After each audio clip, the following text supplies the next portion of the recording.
Guys, welcome back to A is Enough and you are watching Economics with A। तो दोस्तों, economics with A series जो हमारी है वो अभी तक हम आईएससी सिलेबस को काफ़ी स्ट्रिक्टली फॉलो कर रहे थे, लेकिन इसके आगे अब हम सीबीएसई के जो टॉपिक्स हैं उन्हें भी यहाँ पर कवर करेंगे। तो इसी में पहली वीडियो हमारी जो है वो है थ्योरी ऑफ कंज्यूमर बिहेवियर, और ये सीबीएसई के लिए काफ़ी एक इम्पॉर्टेंट चैप्टर है, काफ़ी सारा एग्जाम में इसमें आता है। सेम आईएससी के लिए भी काफ़ी इंपॉर्टेंट है, ये दोनों ही बोर्ड्स में काफ़ी बड़ा चैप्टर इसमें है बुक में। तो थ्योरी ऑफ कंज्यूमर बिहेवियर को हम दो अप्रोचेस से लेते हैं। पहली है आपकी मार्जिनल यूटिलिटी यानी कि कार्डिनल अप्रोच, और दूसरा है आपका इनडिफरेंस कर्व एनालिसिस यानी कि ऑर्डिनल अप्रोच। तो पहले हम कार्डिनल अप्रोच को देखते हैं। तो थ्योरी ऑफ कंज्यूमर बिहेवियर में सबसे इंपॉर्टेंट चीज़ जो आपको समझनी है वो है यूटिलिटी। यूटिलिटी का कॉन्सेप्ट आपका क्लियर होना चाहिए। यूटिलिटी क्या होती है? किसी भी कमोडिटी को यूज़ करके आपको जो सेटिस्फैक्शन मिलती है उसको हम यूटिलिटी कहते हैं।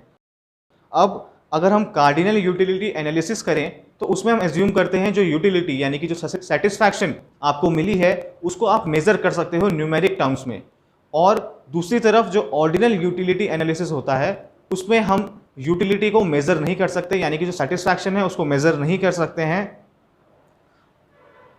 और जैसे कि आपको सुन के लग ही रहा होगा, जो कार्डिनल यूटिलिटी एनालिसिस है वो थोड़ा सा आउटडेटेड है, और ऑर्डिनल यूटिलिटी जो है वो थोड़ा ज़्यादा रियल है, क्योंकि आप सेटिस्फैक्शन को एक्चुअल में आप न्यूमेरिक वैल्यूज़ में दे नहीं सकते हो, लेकिन अब सिलेबस में है तो पढ़ना होगा कार्डिनल यूटिलिटी को भी। A customer will be in equilibrium when he spends his income on the purchase of different goods in such a way so as to maximize his total utility। और equilibrium condition वही है कि जो consumer है वो अपनी जो income है उसको इस तरीके से स्पेंड करे अलग अलग कमोडिटीज़ में, ताकि जो टोटल यूटिलिटी उसे मिले उन सब से वो मैक्सिमम हो। तो आपने ये तो समझ लिया कि यूटिलिटी क्या है। अब यूटिलिटी के कुछ कैरेक्टरिस्टिक्स हैं जो काफ़ी इंपॉर्टेंट है समझना कॉन्सेप्ट क्लियर करने के लिए। पहला है utility is subjective. Utility is subjective यानी कि अब आपको एक कमोडिटी को यूज़ करके जितनी सेटिस्फैक्शन होती है ज़रूरी नहीं है दूसरे कंज्यूमर को भी उतनी सेटिस्फैक्शन हो, यानी कि वो सब्जेक्टिव है, पर्सन टू पर्सन चेंज होता है। It is not measurable. अब सेटिस्फैक्शन है कोई न्यूमेरिक टर्म्स में तो आप इसको मेज़र कर नहीं सकते हो, तो यूटिलिटी जो है उसका जो कैरेक्टरिस्टिक है वो ये है कि वो मेजरेबल नहीं है। लेकिन कार्डिनल यूटिलिटी एनालिसिस क्योंकि हम पढ़ रहे हैं इसलिए हम इसको एज्यूम करेंगे कि ये मेजरेबल है। दूसरी बात, it is relative in nature. Relative in nature का मतलब वही है कि कंज्यूमर टू कंज्यूमर वो चेंज करती जाएगी, ज़रूरी नहीं है कि सबको बराबर सेटिस्फैक्शन ही मिले।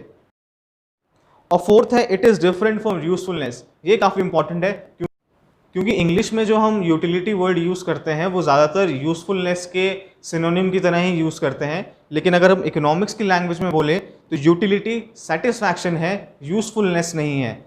जैसे एग्जाम्पल क्या है, अगर कोई स्मोकर है तो सिगरेट पीने से वो यूज़फुल तो बिल्कुल भी नहीं है उसके लिए, लेकिन उसे सेटिस्फैक्शन मिलती है, इसलिए वो यूटिलिटी है उसके लिए, सेटिस्फैक्शन।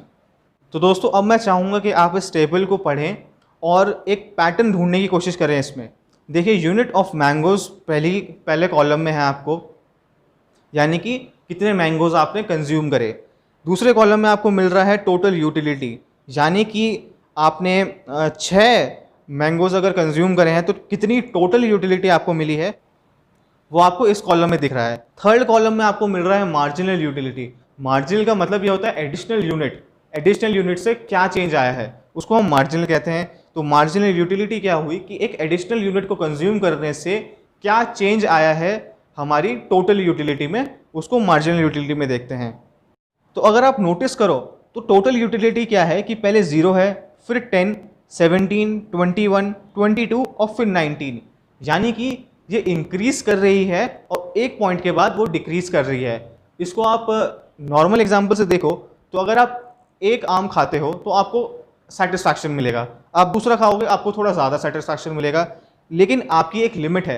यहाँ पर लिमिट क्या है कि आपने 5 मैंगोज खा दिए हैं, आपको आपकी मैक्सिमम यूटिलिटी मिल गई है, बहुत सेटिस्फैक्शन मिल गया है। अब अगर आपको कोई ज़बरदस्ती बोलेगा कि 6th मैंगो खा तो भाई मज़ा नहीं आएगा ज़्यादा, यानी कि जो आपकी सेटिस्फैक्शन है वो कम हो जाएगी। अब इसको हम बोलते हैं law of diminishing marginal utility. ये लॉ काफ़ी इंपॉर्टेंट है एग्जाम पॉइंट ऑफ व्यू से और कॉन्सेप्ट पॉइंट ऑफ व्यू से भी काफ़ी इंपॉर्टेंट है।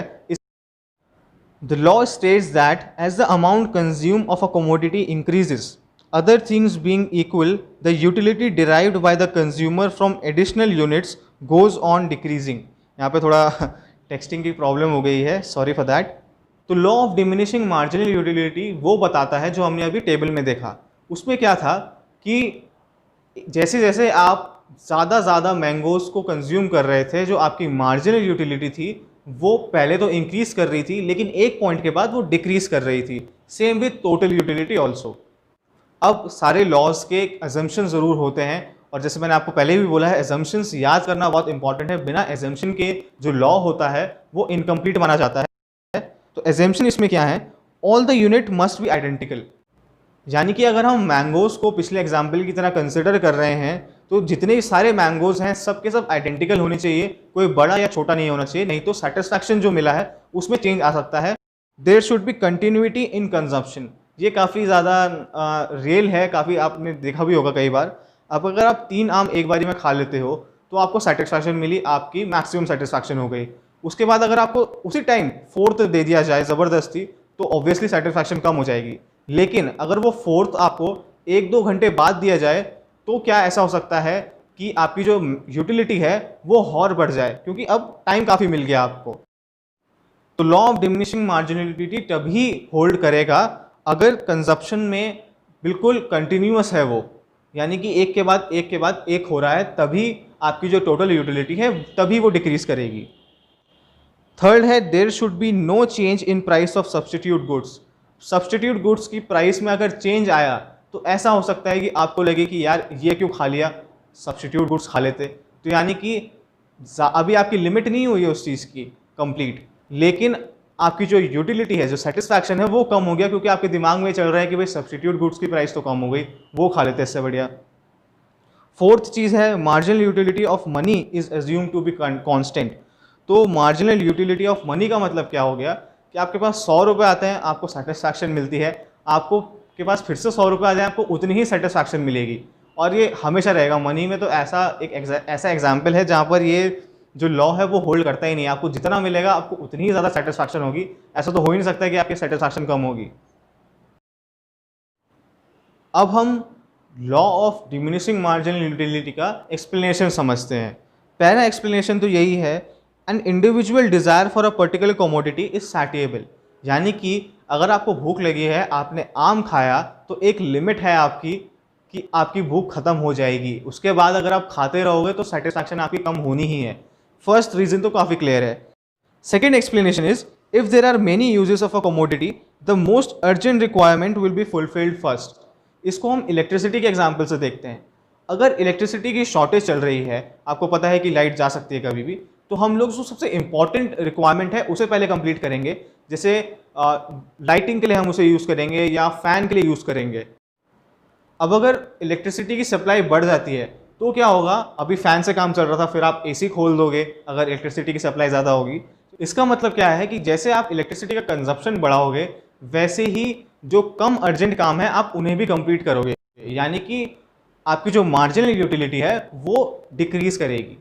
इसको लाइक करें, और कोई भी क्वेरी हो इस चैप्टर से रिलेटेड या कुछ भी आपको सजेशन देना हो इस वीडियो से रिलेटेड, तो आप प्लीज़ उसे कमेंट में करिए. आपका फीडबैक काफ़ी इंपॉर्टेंट है मेरे लिए, कि आपको वो नोटिफिकेशन मिल जाए, इसलिए आप सब्सक्राइब कर दें और बेल आइकन प्रेस कर दें.